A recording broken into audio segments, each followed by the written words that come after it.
আসসালামু আলাইকুম ওয়া রাহমাতুল্লাহ। না ভেবে বলা 10টি কথা যা জাহান্নামে যাওয়ার কারণ।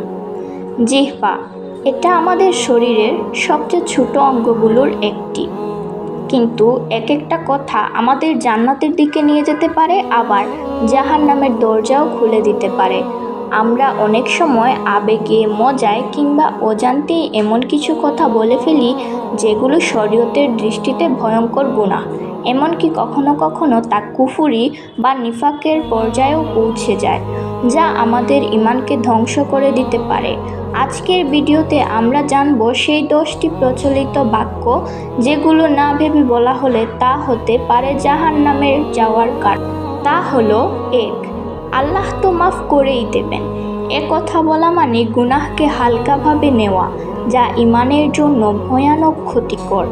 এই ধরনের কথা আমাদের গাফেল বানিয়ে জাহান্নামের দিকে ঠেলে দিতে পারে। আল্লাহ অবশ্যই ক্ষমাশীল, কিন্তু ক্ষমা তার ইচ্ছার উপর নির্ভরশীল। যিনি গুনাহ করে তাওবা করেন না, তার জন্য কোনো নিশ্চয়তা নেই। 2, নামাজ পড়েও কি কেউ ভালো মানুষ?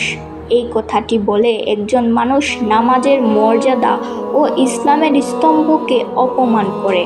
নামাজ পড়া মানেই মানুষ ফেরেশতা হয়ে যাবে তা নয়, কিন্তু নামাজ তো মানুষকে গুনাহ থেকে ফিরিয়ে আনার মাধ্যম।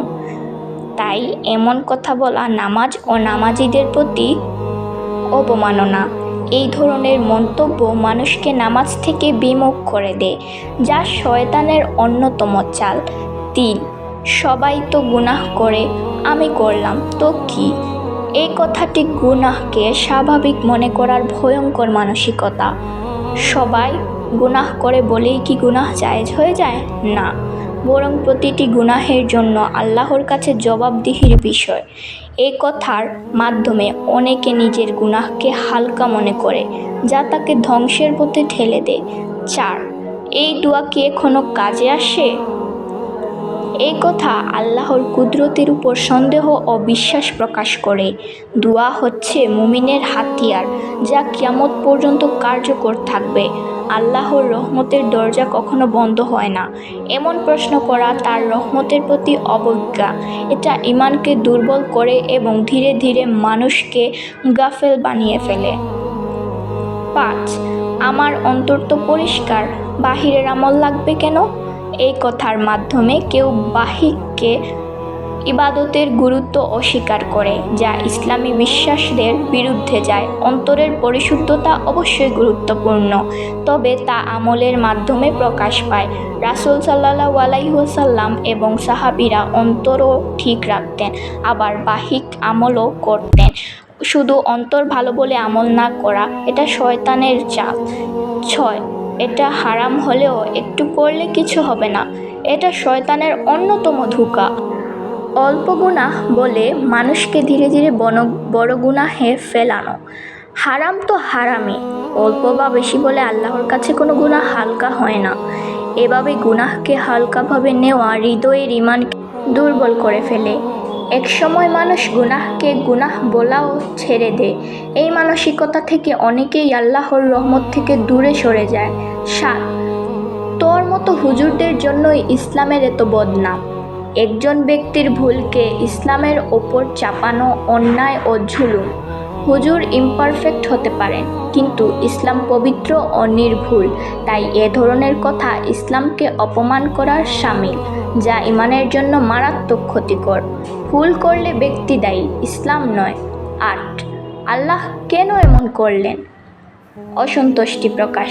এই কথা মূলত তকদিরের উপর অসন্তুষ্টি প্রকাশ, যা ইসলামে মারাত্মক গুনাহ। এ ধরনের কথা মানুষকে ধীরে ধীরে কুফরির পথে ঠেলে দেয়।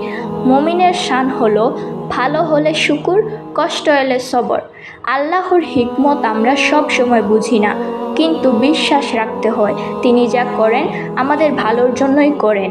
9, আমি জান্নাতে যাবই, চিন্তা নাই। এমন কথা আত্মতুষ্টি ও অহংকারের প্রকাশ, যা একজন মুমিনের শানে যায় না। জান্নাত কোনো অধিকার নয়, বরং তা আল্লাহর দয়া ও আমাদের আমলের ফল। সাহাবীরাও জান্নাতের নিশ্চয়তা পাননি, আর আমরা কিভাবে তো নিশ্চিন্ত হই? আসল মুমিন জান্নাতের আশা করে কাঁদে, ভয় করে জাহান্নামের শাস্তিকে। নিশ্চিত জান্নাতের দাবিদার হওয়ার মানে নিজের ঈমান ও আমলের যথার্থতা নিয়ে আত্মপ্রশংসা ভোগা, যা ধ্বংসের দ্বার খুলে দেয়। 10 আমার তো আল্লাহর কাছে আর কিছু চাওয়ার নাই, এমন কথা হতাশা ও আত্মঅহংকার, দুই বিপদের মিলিত রূপ। আল্লাহর কাছে চাওয়া মানে তার প্রতি নির্ভরশীল হওয়া, আর না চাওয়ার মানে নিজেকে স্বয়ংসম্পূর্ণ ভাবা, যা শয়তানের ধোঁকা। আল্লাহ চাইতে পছন্দ করেন, আর দোয়া না করা তার অপছন্দ। রাসূল সাল্লাল্লাহু আলাইহি ওয়াসাল্লাম বলেন, যে দোয়া করে না আল্লাহ তার উপর রাগান্বিত হন। তাই যতদিন বেঁচে আছি চাওয়ার দরজা বন্ধ করা মানেই নিজের উপর রহমতের দরজা বন্ধ করে ফেলা।